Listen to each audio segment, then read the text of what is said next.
من لا نبي بعد وعلى آله وأصحابه أجمعين رب اشرح لي صدري ويسر لي أمري واحلل عقدة من لساني يفقهوا قولي قال رسول الله صلى الله عليه وسلم إن أصدق الحديث كتاب الله وأحسن الحديث حديث محمد صلى الله عليه وسلم وشر الأمور محدثاتها وكل محدثة بدعة وكل بدعة ضلالة وكل ضلالة في النار اللهم إني أستغفرك بعلمك وأستقدرك بقدرتك وأسألك من فضلك العظيم فإنك تقدر ولا أقدر وتعلم ولا أعلم وأنت علام الغيوب শহীদি কাফেলা প্রাণপ্রিয় সংগঠন বাংলাদেশ ইসলামী ছাত্র শিবির ঐতিহ্যবাহী ইসলামী বিশ্ববিদ্যালয় শাখার উদ্যোগে আয়োজিত হাফেজে কোরআন সংবর্ধনা অনুষ্ঠানের সম্মানিত অতিথিবৃন্দ, আমার সামনে উপবিষ্ট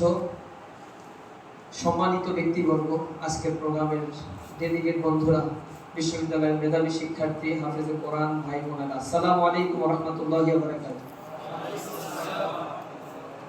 আল্লাহ রাব্বুল আলামিনের শুকরিয়া, সম্ভবত ইসলামী বিশ্ববিদ্যালয়ে এরকম একটি প্রোগ্রামের আয়োজন করতে পেরেছে বাংলাদেশের মধ্যে, যেখানে বিশ্ববিদ্যালয়ে আঙিনায় যারা কোরআনকে ধারণ করে নিজেদের যোগ্যতার পরিচয় দিয়ে এই বিশ্ববিদ্যালয়ে শিক্ষার্থী হওয়ার সৌভাগ্য অর্জন করেছে, তাদেরকে আলাদাভাবে ডেকে নিয়ে হাফেজে কোরআনের মর্যাদা এবং গুরুত্ব এখানে উপলব্ধি করার জন্য আর উৎসাহিত করার জন্য ছাত্র শিবিরে আয়োজন করেছে।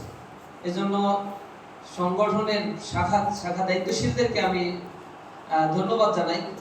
আর যারা হাফেজ হয়ে এখানে এসেছেন অধিকাংশই সম্ভবত আল কোরআন, আল হাদিস বা থিওলজি ডিপার্টমেন্টের স্টুডেন্ট, একটা অংশ হয়তো জেনারেল সায়েন্সের স্টুডেন্ট রয়েছে। যতটুকু খোঁজ নিলাম, থিওলজির এই সাবজেক্টটা বাংলাদেশে হাতে গোনা কয়েকটা ইউনিভার্সিটিতে আছে, প্রাইভেট ইউনিভার্সিটি কয়েকটিতে আছে, ঢাকা ইউনিভার্সিটিতে আছে দু একটা সাবজেক্ট, কিন্তু এখানে যাওয়ার পরে তারা তাদের বর্ণ, তাদের লেবাস, তাদের চিন্তা চেতনা সবকিছু পাল্টে যায়। কারণ নাস্তিকদের আগ্রাসনের কারণে, সংস্কৃতির হিজিমনির কারণে তারা নিজেদের অস্তিত্বকে হারিয়ে হাফেজে কোরআন পরিচয় দিতে লজ্জাবোধ করে অনেকে, আমরা দেখেছি। এটা দুর্ভাগ্যজনক। ইসলামী বিশ্ববিদ্যালয়ে সেই জায়গা থেকে একটু ইউনিক, একটু ডিফারেন্ট। এখানে পরিবেশটা যেমন রয়েছে, কেউ ইচ্ছা করলে নিজেকে সেভাবে গড়েও তুলতে পারে। এবং বাংলাদেশে আশা করি এই জায়গা থেকে বের হয়ে আপনারা যেমন ভূমিকা রাখবেন, আপনাদের অনেক উত্তরসূরি রয়েছে, পূর্বে মানুষরা রয়েছে যারা এখানে লেখাপড়া করে বাংলাদেশ সহ সারা পৃথিবীতে তারা দিনের দায়ী হিসেবে ভূমিকা পালন করছে। যেহেতু কোরআন আমরা শিখেছি, এটা নিজেদের মধ্যে আবদ্ধ করে রাখার জন্য না। কোরআন শরীফের ভিতরে আল্লাহ রাব্বুল আলামিন এটা বলেছেন, যে ব্যক্তি কোরআনকে শেখার পরে এটা প্রচার অথবা মানুষের কাছে এই আহ্বানগুলো পৌঁছে দেয় না, কিয়ামতের ময়দানে তাদেরকে অন্ধ করে উত্থাপন করা হবে।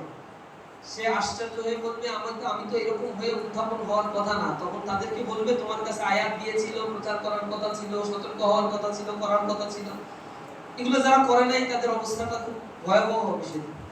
আবার যারা আল্লাহ রাব্বুল আলামিনের আয়াতগুলো জানে এবং সেগুলো স্বল্প মূল্যে বিক্রি করে, আয়াতগুলো জানে কিন্তু সেই অনুযায়ী নিজে সতর্ক হয় না, অপরকে সতর্ক করে না, এই মানুষগুলোর ক্ষেত্রেও ভয়াবহ শাস্তির কথা বলা হয়েছে। আবার কোরআন কিতাব আবার সবার সিনার মধ্যে এটা অবস্থানও করে না। যেমনি ভাবে হাফেজে কোরআনদের মর্যাদা আল্লাহ রাব্বুল আলামিন বাড়িয়ে দিয়েছেন, যে ব্যক্তি হাফেজে কোরআন হয় তার কিয়ামতের ময়দানে মুকুট পরানো হবে, তার সম্মান বাড়িয়ে দেওয়া হবে। আবার হাফেজে কোরআন যারা হচ্ছে তাদের মর্যাদা হচ্ছে এমন, তারা তেলাওয়াত করতে থাকবে, যত দূর যেতে থাকবে জান্নাতের ততটুকু স্থান আল্লাহ রাব্বুল আলামিন বরাদ্দ দিবেন। তা আমাদের মতো গয়রে হাফেজ আর হচ্ছে থোড়াসা দুই চারটা আয়াত যারা মুখস্থ করছি, তাদের পক্ষে সেদিন যে কোন হবে, কি অবস্থা হবে, এটা আসলে আমাদের জন্য বোঝাটা খুব কঠিন কাজ। আল্লাহ দয়া করে একটা জায়গা দিলে সেটা আমাদের জন্য হবে করুণা। আমরা তো আসলে আপনাদের মতো সেই সৌভাগ্য থেকে বঞ্চিত হয়েছি। আল্লাহ রাসূল বলছেন, তিরমিজি শরীফের হাদিসের মধ্যে আসছে, যার অন্তরে কোরআন নাই, একটা আয়াত তো জানে না, যে যার ভিতরে কোরআনের শিক্ষাটা নাই, সেটা হচ্ছে উজাড় একটা হৃদয়ের মতো, তার আসলে কিছুই নাই ভিতরে। সে দুনিয়া থেকে বিদায় নেওয়ার পরে তার সঙ্গী সাথী হিসেবে আর কেউ যাচ্ছে না তার সাথে। অথচ কোরআন যারা আমরা পড়ছি তাদের কাছে এটা একটা বড় অ্যাচিভমেন্ট। আমি দেখেছি মালয়েশিয়া, সৌদি আরব, এইসব দেশগুলোর একটা বড় বৈশিষ্ট্য হচ্ছে একাডেমিক সিস্টেমের সাথে কোরআনকে এত বেশি অ্যাফিলিয়েশন করে দেয়া আছে যে একবার ক্লাস 1 থেকে স্কুল কলেজ যেখানে পড়াশোনা করছে না তখন কোরআন তার মোটামুটি একটা রিজনেবল একটা অ্যামাউন্ট তার মুখস্থ করে ফেলতে হয়। ইয়াং জেনারেশন ফজরের আগে তাহাজ্জুদ করে মসজিদে অ্যাভেইলেবল প্যান্ট পরে আসে, এক কোনায় বসে 14, 15, 16, 17, 18, 20 বছর বয়সের যুবক তেলাওয়াত করেই যাচ্ছে। বাকি তো একটা চুলের অবস্থা খারাপ, কিন্তু কোরআন তেলাওয়াত করছে, নামাজের সময় নামাজ পড়ছে। খুব চমৎকার একটা দৃশ্য। তো কোরআন তার সাথে থাকার কারণে আল্লাহ রাব্বুল আলামিন যে ব্যক্তির কাছেই কোরআন থাকুক না কেন, আল্লাহ রাব্বুল আলামিন তার মর্যাদা বাড়িয়ে দেন এবং তাকে আল্লাহ রাব্বুল আলামিন অভাব মুক্ত করে দেন।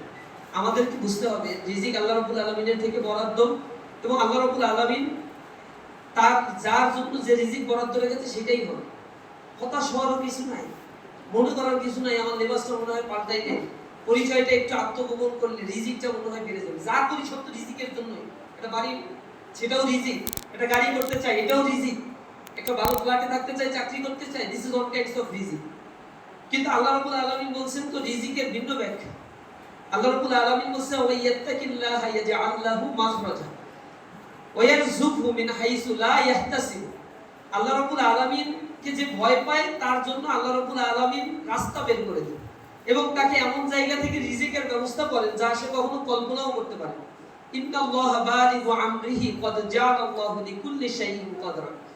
যার কপালে যতটুকু আল্লাহ লিখে রাখছে সৃষ্টির তত্ত্বের সাথে সাথেই তো আমার খলাকাহু ফাকদ্দারাহু তাকদীরা, আমাকে সৃষ্টি করা হয়েছে, সাথে সাথে আমার তাকদীরকে লিপিবদ্ধ করে দেওয়া হয়েছে।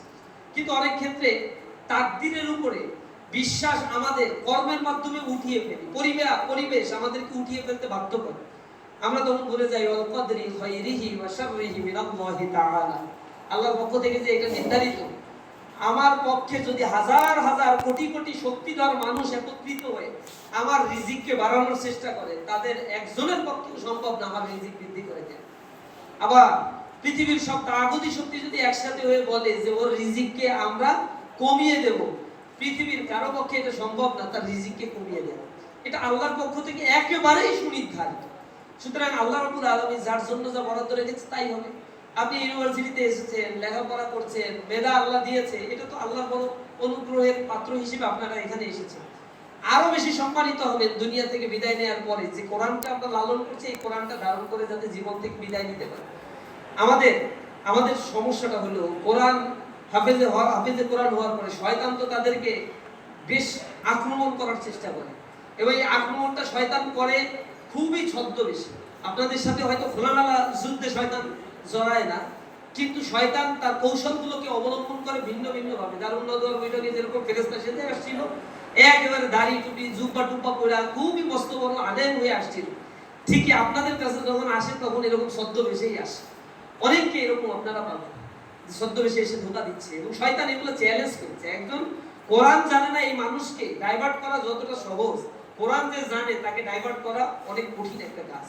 শয়তান চ্যালেঞ্জ করেছে সূরা আরাফের মধ্যে, ফাবিমা আবওয়াইতানি লা আকুদান্না লাহুম সিরাতাকাল মুস্তাকিম। যেহেতু আল্লাহর কাছে চ্যালেঞ্জ করছে, আপনি যেহেতু আমাকে পথভ্রষ্ট করে দিয়েছেন, আপনার বান্দা যদি সরল পথে চলতে চায় আমি তার সামনে লা আকুদান্না, লামে তাকিদ ওয়া নুনে তাকিদ বা নুনে সাকিন, দুইটা তাকিদ দিয়েছে আল্লাহ এই শয়তান এখানে কথা বলার ক্ষেত্রে। তার শব্দ চয়ন সো মাচ ট্যালেন্ট। সেখানে বলতে পারতো লা আকুমান্না লাহুম সিরাতাল মুস্তাকিম, তাদের জন্য আমি, তারা যখন সিরাতাল মুস্তাকিমের পথে চলবে আমি অবশ্যই দাঁড়িয়ে থাকবো। দাঁড়িয়ে থাকা শব্দ ব্যবহার না করে আসনকারী দিয়ে বসে থাকার কথা বলছে, কারণ আন্দোলন যখন তীব্র থেকে তীব্রতর হয় দেখবেন রাস্তায় দাঁড়ায় থাকে না, বসে পড়লে টেনে হিস্ট্রে সরানো যায় না সহজ। শয়তানের টার্গেটই হচ্ছে আমি এমন ভাবে আসনকারী দেবো সে যেন কোথাও পালাতে না, শুধু সামনে থাকলে পেছন দিক থেকে দৌড়াবা। শয়তানের বুদ্ধিও আছে, ওই চ্যালেঞ্জটাও করে আসছে। সুম্মা লা তা'ন্নাহুম মিন বাইনি আইদিহিম ওয়া মিন খালফিহিম ওয়া আন আইমানিহিম ওয়া আন শামাইলিহিম, ডান বাম সামনে পেছনে চারিদিক থেকে ঘেরাও করে। এবং লাস্টে বলছে আপনি আপনার বান্দাদের অধিকাংশদের ও আকসারুহুম, তাদের অধিকাংশকেই শকরগুজারীদের অন্তর্ভুক্তই পাবেন না। মানে হেদায়েতের পথে সে চলবেই না, ভুলে যাবে, বেমালুম ভুলে যাবে। হেদায়েতটা কি? সূরা ফাতিহার মধ্যে পড়ি ইহদিনাস সিরাতাল মুস্তাকিম সিরাতাল লাযিনা আনআমতা আলাইহিম। সিরাতাল মুস্তাকিম মানে হচ্ছে ওই যে রাস্তায় তোমার প্রিয়ভাজন বান্দারা গিয়েছে, অর্থাৎ সালাফরা গিয়েছে, সালফে সালিহিনরা গিয়েছে, আইমায়ে মুস্তাহিদিনরা গিয়েছে, অথবা পূর্ববর্তী নবী রাসূলরা গিয়েছে, এদের রাস্তাটাই হচ্ছে সিরাতাল মুস্তাকিমের রাস্তা। আর এটাকেই সূরা ফাতিহার মধ্যে আল্লাহ ডিফাইন করে দিয়েছেন, এটার নাম হচ্ছে হুদা, হেদায়েতের রাস্তা, সরল সঠিক পথ। আর শয়তান সেই শব্দটা এখানে নিয়ে এসে বলছে আপনার বান্দারা ওই পথে চলতে চাইলে বাধা দিব, আর অধিকাংশকে আপনি কৃতজ্ঞতা গুজারিদের অন্তর্ভুক্ত পাবেন না। কত বড় একটা চ্যালেঞ্জ দিয়ে আসছে। শয়তান কিভাবে ধোঁকা দেওয়া শুরু করে।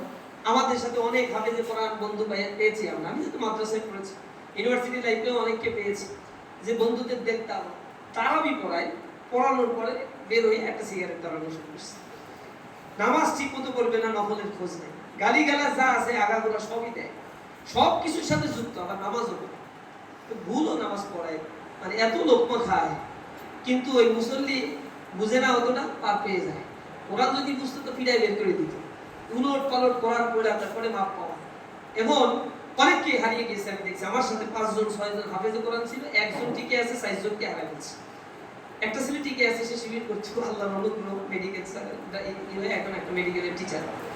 তো এই একটা ছেলেকে আমি দেখছি টিকে আছে, আর সবগুলো হারাই গেছে। ইউনিভার্সিটিতে পড়ছে কিন্তু হেফসার করতে না, এখন নামাজ পড়তে দিলেও কষ্ট হয় তার। আল্লাহ রাব্বুল আলামিন গুনাহের কাজ করলে তার অন্তর থেকে, সিনা থেকে এই এলেমটা উঠায় না। এই কোরআনটা হচ্ছে অমূল্য একটা এলেম, এবং এই এলেমটা ধরে বাইন্ধে নিয়ে আসা যায় না। এটা আপনার কওলা করা কোনো জিনিস না যে ধরে একবার নিয়ে আসছো আজীবন থাকবে। এই এলেমটা হচ্ছে আল ইলমু লা ইউতি বাল ইউতা। এই এলেমটাকে ধরে রাখার চেষ্টা করতে হয়, এটা এমনি এমনি আসবে না। গোবরে যেমন পদ্ম ফুল ফোটে না, যে আল্লাহ রাব্বুল আলামিনের সাথে যুদ্ধ ঘোষণা করে, শিরক বেদাতে লিপ্ত হয়ে যায়, কুফরি করে, নাফরমানি করে আর মুনাফিকি করে, আল্লাহ রাব্বুল আলামিন তার থেকে এলেমটাকে সরিয়ে নিয়ে যান। কারণ শয়তানকে যেমনি ভাবে এই কোরআন তিনি শুনতে দেন না, তেমনি অপবিত্র জায়গায় এই কোরআনকে আল্লাহ থাকতেও দেন না। এটা খুবই মূল্যবান, খুবই মূল্যবান একটা বস্তু। যে জিনিসটা আপনি পেয়েছেন ইউটিলাইজ করার চেষ্টা করেন। মর্যাদা বাড়ানোর দায়িত্ব আল্লাহ, এত মর্যাদা বাড়িয়ে দেবে যা আপনি কল্পনাও করতে পারেন না দুনিয়াতে। কিন্তু রিজিকের পিছনে ছুটতে থাকবেন, রিজিক আল্লাহ টেনে ধরে খাটো করতে থাকে। রিজিকের মালিক তো আল্লাহ। রিজিকের পিছনে না ছুটে কিভাবে দ্বীন ইসলামের খেদমত করবে এটা চিন্তা করুন। ইউনিভার্সিটিতে অনার্স করে, অনার্স আল কোরআন আল হাদিস এগুলোতে পড়ার পরে, এগুলো তো কোরআন পড়েন আপনারা, কোরআন পড়ার পরে কারো মাথার ভিতরে যদি এটা ঢোকে যে এইটা করে একটা চাকরি করে খাবো, this is the only purpose to learn, to আর গেটিং দ্য গ্রাজুয়েশন, এটা হবে আপনার জন্য কুফরি। এটা নিয়াতের ত্রুটি, এবং প্রত্যেকটা এই ত্রুটিপূর্ণ নিয়াত কোনো আমলকে কবুল করে দেয় না। বুখারী শরীফের প্রথম হাদিসটা কি কারণে বর্ণনা করা হয়েছে? বুখারী শরীফের প্রথম হাদিস ইমাম বুখারী যখন লিখছেন, মস্ত বড় হাফেজে হাদিস, হুজ্জাত ক্যাটাগরির মানুষ ছিলেন তিনি 3 লক্ষ হাদিস মুখস্থ জানতেন, কম বেশি হবে, কিন্তু তার গ্রন্থের মধ্যে জয়ীফ হাদিস বাদ দিয়ে সহিহ হাদিস যেগুলো জানতেন এইগুলো যাচাই বাছাই করে এরপরে তিনি মাত্র 7000 টাকার বাদ দিলে সম্ভবত 3-3.5 হাদিস তার গ্রন্থে তিনি স্থান দিয়েছেন। এই গ্রন্থের প্রথম হাদিসটা কোনটা নিয়ে শুরু করবেন এইটা নিয়ে তিনি অনেক কান্নাকাটি করছেন আল্লাহর কাছে। এরপরে রাউযাতুম মিন রিয়াদিল জান্নাতে বসে একদিন নামাজ পড়ে এরপরে তিনি মন স্থির করেছেন যে তার বুখারী শরীফের প্রথম হাদিসটা দিবেন, ইন্নামাল আমালু বিন্নিয়াত ওয়া ইন্নামা লিইমরি মা নারা ফামান কানা হিজরাতুহু ইলাল্লাহি ওয়া রাসূলিহি ফাহিজরাতুহু ইলাল্লাহি ওয়া রাসূলিহি। এগুলো হচ্ছে সকল কাজের ফলাফল নিয়তের উপর নির্ভরশীল। কোন প্রেক্ষাপটে এটা বলেছিলেন আল্লাহ রাসূল? এটা বলেছিলেন এক লোক হজ হিজরত করে আসছে, পেছনে এক মহিলা আসছে, তার পেছনে ওই লোকটাও আসছে, ভালোবাসার বন্ধুরা, বিবাহ করে না, এমনি চলে আসছে। এখন সে তো ইসলাম গ্রহণ করছে এমনি আর্টিফিশিয়াল, খালি ঘোরে ওর পেছনে। সাহাবীরা এসে নালিশ করে দিছে। সাহাবীরা বলছেন যে ও তো ঈমান আনে নাই, ও তো ইসলাম ধর্ম গ্রহণ করে যে একবার স্পিরিচুয়ালিটি নিয়ে আপনার কাছে আসছে বা হিজরত করেছে এরকম না, ও তো অমুকের জন্য আসছে।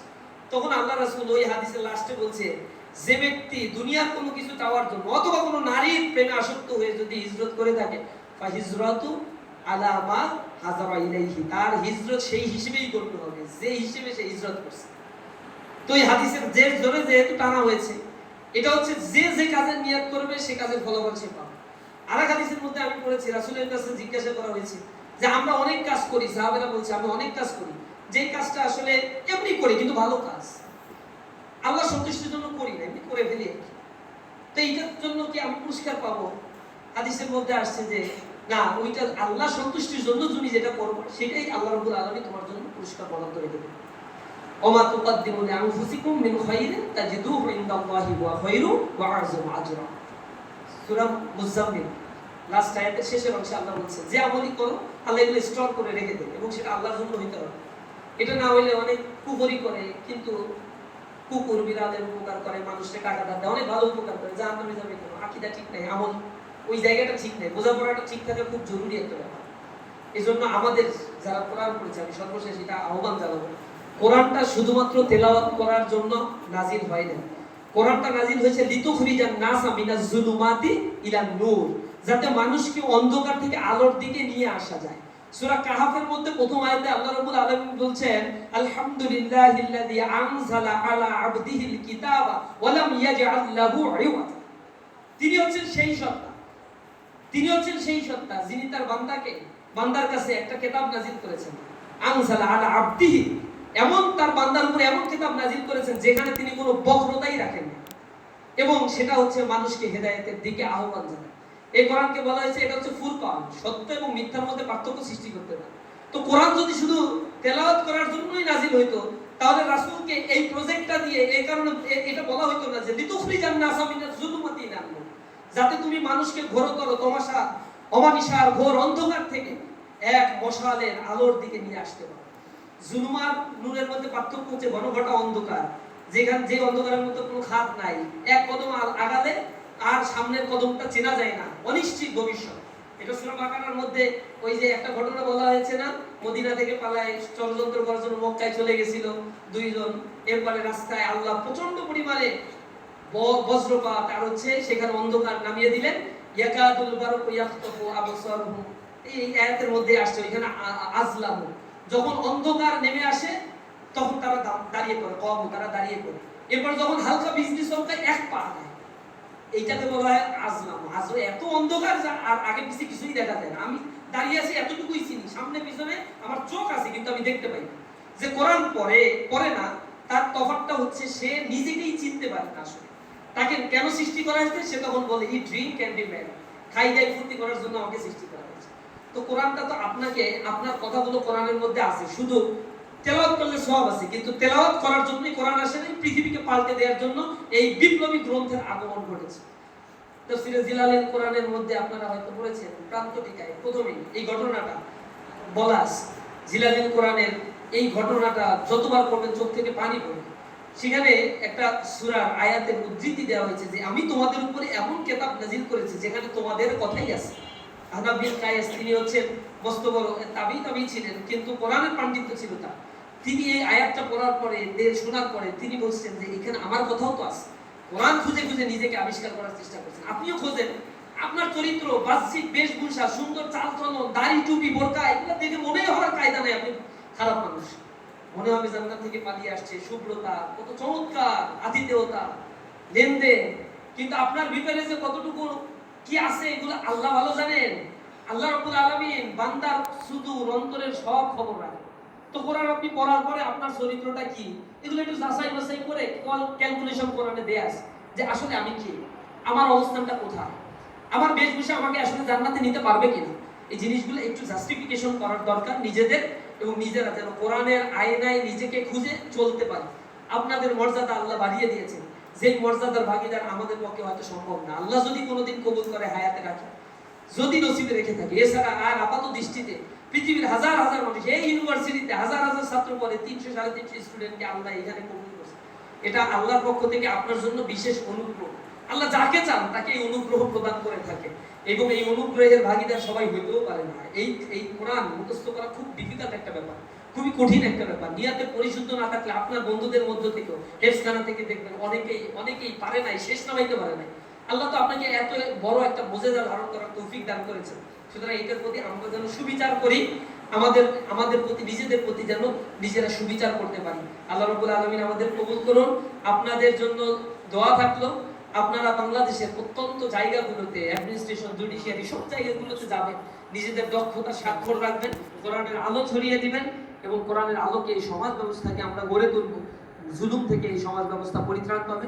আল্লাহ রাব্বুল আলামিন আমাদেরকে কবুল করুন। হাযা মা ইনদি ওয়া ইলমু ইনদাল্লাহ আলাইহি তাওয়াক্কালতু ওয়া ইলাইহি মুনীব। আসসালামু আলাইকুম ওয়া রাহমাতুল্লাহি ওয়া বারাকাতুহু।